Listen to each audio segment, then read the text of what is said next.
Question में क्या कहा है 41 में, the smooth 180 pound pipe has a length of 2 feet. ये एक पाइप है 2 फीट लेंथ है जिसकी negligible diameter. It is a carried on a truck as shown. If the truck acceleration 5 feet per second square, determine the normal reaction at A। सही है, truck को neglect करेंगे हम। This is a pipe, normal reaction at point A. Normal reaction हमेशा normal का मतलब ही 90 degree पे लग रहा है। This is reaction N A. सही है। और फिर acceleration A determine the and horizontal vertical component of force which the truck exert on the pipe at B. सही है, बी पॉइंट पे दो कंपोनेंट बी एक्स और बी वाई। सही है, तो एन ए बी एक्स और बी वाई मालूम करना है। इस पाइप की टोटल लेंथ हमें कितनी गिवन दी है, दिस इज 20 फीट। सही है, और इसका अपना इट सेल्फ कोई वेट होगा जो कि 10 फीट पे लगेगा जी पॉइंट पे। सही है। अच्छा, ट्राइंगल्स के रेशियो अगर मैं देख लूँ तो कितना, 5 और 12। दिस इज़ 5, दिस इज़ 12, और थर्ड वाला अगर हाइपोटेनियस उससे पाइथागोरस थ्योरम से निकालोगे तो 5, 12 और 13 आ जाएगा।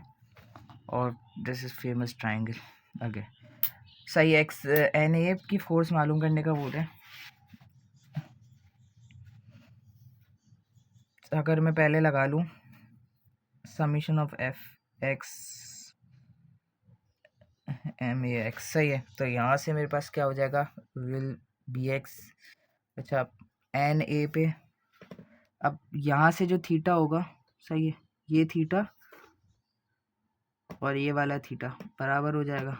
सही है, तो ये ट्राइंगल, ये थीटा और ये थीटा, तो ये ट्राइंगल एज इट इज़ यहाँ पे फिट बैठ जाएगा। सही है, इस ट्राइंगल को मूव विद दिस।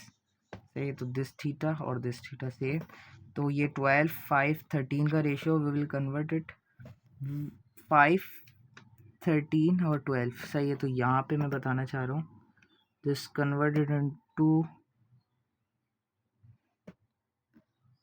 5, 12 और 13 के रेशियो में। सही है, again this theta and this theta will same.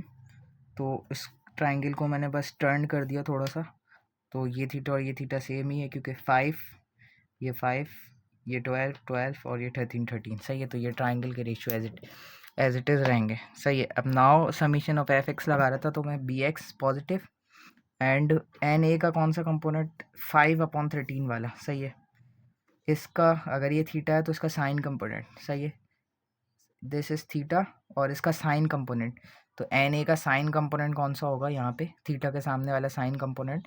Sign का अगर मैं रेशियो देखूँ, sine perpendicular upon hypotenuse, perpendicular upon hypotenuse will 5/13। सही है, तो एन ए 5/13 और equal to M A. M this is 80 pound इसका वेट दिया हुआ है, तो 180 डिवाइड बाई 32.2 और एक्सीलरेशन ए एक्स एक्सीलरेशन जो कि ट्रक की होगी सेम। सही है, रिलेटिव कोई एक्सीलरेशन होगा नहीं क्योंकि पाइप भी ट्रक के साथ मूव कर रहा है विथ 5 फीट पर सेकेंड। सही है, तो दिस इज 5 फीट पर सेकेंड स्क्वेयर। यहाँ से बी एक्स और बी एन की इक्वेशन 1 का ही नाम दे दो उसको, दो अननोन है क्योंकि। अगली इक्वेशन एन ए हमारे पास समीशन और एफ वाई हो सकती है equal to M Y. Acceleration 0 हो जाएगी तो 0 ही अगेन। एम वाई में हमारे पास बी वाई आ जाएगा पॉजिटिवली, नेगेटिव का डब्ल्यू आ जाएगा एंड डब्ल्यू कितना 180 पाउंड था। एन ए पॉजिटिव और कौन सा कंपोनेंट, इसका कॉस कंपोनेंट होगा और कॉस बेस अपॉन हाइपोटेनियस, और बेस इसकी 12/13 है। सही है, 12/13, तो एन ए 12/13 और इससे भी निकाल सकता हूँ 12/13 से भी इक्वल टू 0। तो एन ए और बी एक्स बी वाई, फिर अगेन थर्ड अननोन आ गया बी वाई, एन ए निकल सकता। और थर्ड इक्वेशन ऑफ क्या बनती है यहाँ पे, movement about B equal to summation of moment about B kinetic moment. सही है, तो इक्वेशन ये बचती है हमारे पास। अब दिस क्यों बी पे लगाने से क्या हुआ, हमारे पास एक्स और वाई जीरो हो गए, इस वजह से। अब मोमेंट अबाउट बी पे हमारे पास क्या क्या फोर्सेस आ जाएंगी, एक आ जाएगी हमारे पास इसकी वेट वाली, सही है, जो कि इस पॉइंट जी पे लग रही होगी। अगर हम देखें इस पॉइंट जी पे वेट लग रहा होगा, सही है, जी पे वेट लग रहा होगा कितने 10 डिस्टेंस, और इसका कौन सा कंपोनेंट, ये ट्राइंगल यहाँ पे मैं बना देता हूँ इसका 12, 5 और 13, सही, this theta is this theta here. अब यहाँ पे बी पे वेट लग रहा है और वेट कॉज करेगा क्लॉकवाइज मूवमेंट अबाउट बी के अबाउट हम देख रहे हैं, सही है, तो -180 और कॉस कंपोनेंट इसका बेस अपॉन 12 हाइपोटेन्यूज 13, 12 अपॉन 13, सही, और डिस्टेंस जो कि 10 था ना, सो 10 हियर अगेन, 10 का ही तो कॉस लिया ना, तो कॉस के साथ 10 भी आ जाएगा, 10 कॉस पुट करेंगे, सही है, तो डब्ल्यू आ गया।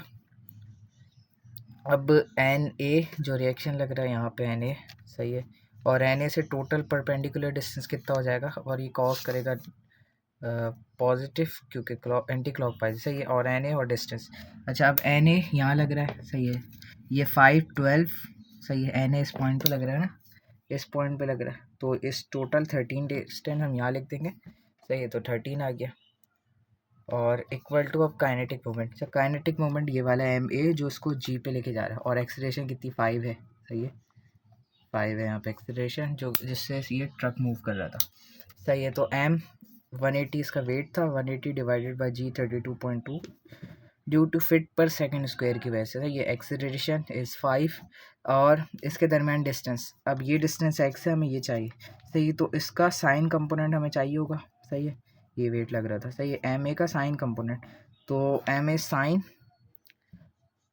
परपेंडिकुलर अपॉन हाइपोटेनियस, तो 5 अपॉन 13 आ जाएगा, सही है, यहाँ से हमारे पास थर्ड इक्वेशन आ जाएगी, सही है, तो this is the third equation, सही है, थर्ड इक्वेशन आ गई हमारे पास, और हमारे पास दो इक्वेशन हमने पहले बनाई एम ए एक्स वाली, सही है, F is equal to M X equation 1, और एन ए वाली ये इक्वेशन 2, सही है, तो ये तीन इक्वेशन, सही है, तीन अननोन हमारे पास बी एक्स, बी वाई और एन ए, सही, ये तीन अननोन आ गए हमारे पास, तो यहाँ से हमारे पास आंसर आ जाएगा बी एक्स, बी वाई और एन ए को साइमल्टेनियसली सॉल्व करके, तो we will end up this three answer 73.9 pound और 69.7 पाउंड और 120 पाउंड, सही, जो कि इस क्वेश्चन में पूछा गया था। So that's all for this video.